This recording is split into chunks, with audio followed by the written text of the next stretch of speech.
پورے قرآن کریم میں 6666 آیتیں موجود ہیں، لیکن ایک مرتبہ ہمارے آقا صلی اللہ علیہ وسلم نے ایک صحابی سامنے سے گزر رہے ہیں جن کا نام ہے حضرت ابی. پورا مجمع بولے گا نام کیا ہے؟ حضرت ابی. ہمارے آقا صلی اللہ علیہ وسلم نے فرمایا ابی ادھر آؤ ادھر آؤ. اب حضرت ابی اللہ کے رسول صلی اللہ علیہ وسلم بلا رہے ہیں. حضرت ابی قریب آئے.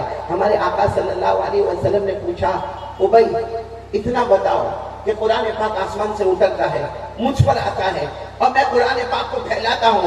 ابی مجھے معلوم ہے جتنا قرآن آسمان سے اترا ہے وہ سارا کا سارا قرآن ہے ابی تمہارے سینے میں ہے.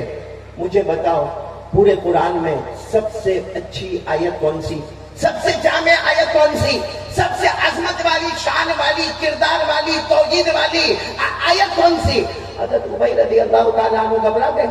پوچھنے والے اللہ کے رسول صلی اللہ علیہ وسلم. حضرت ابی نے کہا اللہ کے رسول میں آپ کو کیا جواب دوں، قرآن پاک تو آپ پر نازل ہوتا ہے، قرآن پاک آپ پر نازل ہوتا ہے، مجھے کیا معلوم کہ پورے قرآن میں سب سے جامع آیت کون سی ہے؟ ہمارے نبی نے فرمایا نہیں جواب تو تم کو دینا ہوتا. بولو جواب تم کو ہوتا ہے. کبھی بڑوں کا ایک امتحان ہوتا ہے جو چھوٹوں سے لیا جاتا ہے، تو فرمایا کہ نہیں جواب تو تم کو دینا ہوگا. حضرت ابی نے دوسری مرتبہ کہا اللہ و رسول عالم، اللہ کے رسول میرے کو نہیں معلوم. ہاں بے شک اتنا ہے کہ قرآن میرے سینے میں موجود ہے اور بہت سا قرآن میرے سینے میں موجود ہے، لیکن اللہ کے رسول مجھے یہ نہیں معلوم کہ قرآن پاک میں سب سے جامع آیت کون سی ہے. ہمارے نبی نے جب تیسری مرتبہ پوچھا کہ ابی ابو المنذر تمہیں بتانا ہوگا ایو آیت اجمع، کون سی آیت سب سے جامع ہے معک من القرآن، اور جو تمہارے سینے میں موجود ہے وہ کون سی آیت ہے؟ حضرت ابی کی آنکھوں میں آنسو آ گئے. فرمایا اللہ کے رسول آپ بار بار پوچھتے ہیں لیکن میرا دماغ ایسا کہتا ہے کہ وہ آیت الکرسی. بولو سبحان اللہ. کون سی آیت؟ بولو آیت الکرسی. ہمارے آقا صاحب نے ایسے اپنے دونوں ہاتھ پھیلا دیے اور کہا آؤ بھائی آؤ، اپنے سینے سے لگایا اور کہا جاؤ اللہ تمہیں علم مبارک کرے. تمہارا جواب بالکل صحیح ہے. پورے قرآن میں سب سے عظیم آیت، سب سے اونچی آیت، سب سے زیادہ توحید والی، سب سے زیادہ اللہ کی قدرت بیان کرنے والی، سب سے زیادہ اللہ کا اقتدار بیان کرنے والی، پورا مجمع تاجپور والے ساتھ میں بولیں گے کون سی آیت؟ آیت الکرسی. آواز نہیں آ رہی ہے، بولو کون سی آیت؟ آیت الکرسی. آپ کو بہت تعجب ہوگا، علماء سمجھیں گے انشاءاللہ. یہ آیت الکرسی ہے نا، آیت الکرسی ہاں یاد ہے آپ کو؟ بہت سو کو مولانا سوراب آیت الکرسی یاد نہیں ہوتی، کرسی یاد ہوتی. کرسی کی بڑی فکر ہے بھائی.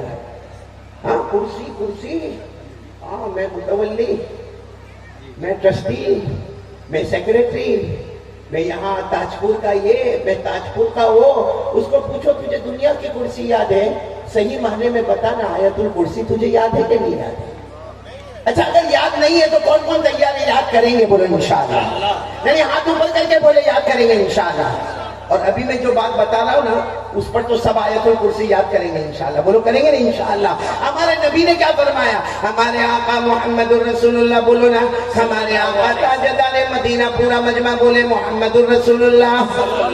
ضرور نہیں پڑھ رہے بھائی، آپ لوگ ساتھ میں پڑھے نا. ہمارے آقا تاجدار مدینہ محمد مجتبی احمد مصطفیٰ سرکار دو عالم صلی اللہ علیہ وسلم نے فرمایا ہر فرض نماز کے بعد ایک مرتبہ آیت الکرسی پڑھ لے. ہمارے نبی نے فرمایا ہر فرض نماز کے بعد ایک مرتبہ آیت الکرسی پڑھ لے.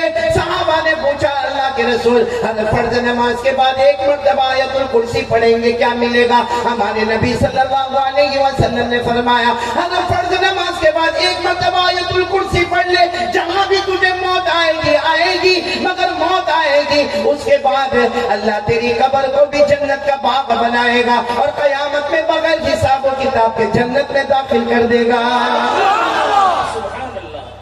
کون سی نماز کے بعد پڑھنے کا؟ پرابلم زور سے. ہر فرض نماز کے بعد کتنی مرتبہ فرض پڑھتے ہو؟ اب کوئی کہے گا میں ہر فرض نماز کے بعد ایک مرتبہ پڑھوں اور فجر ہی نہیں پڑھتا،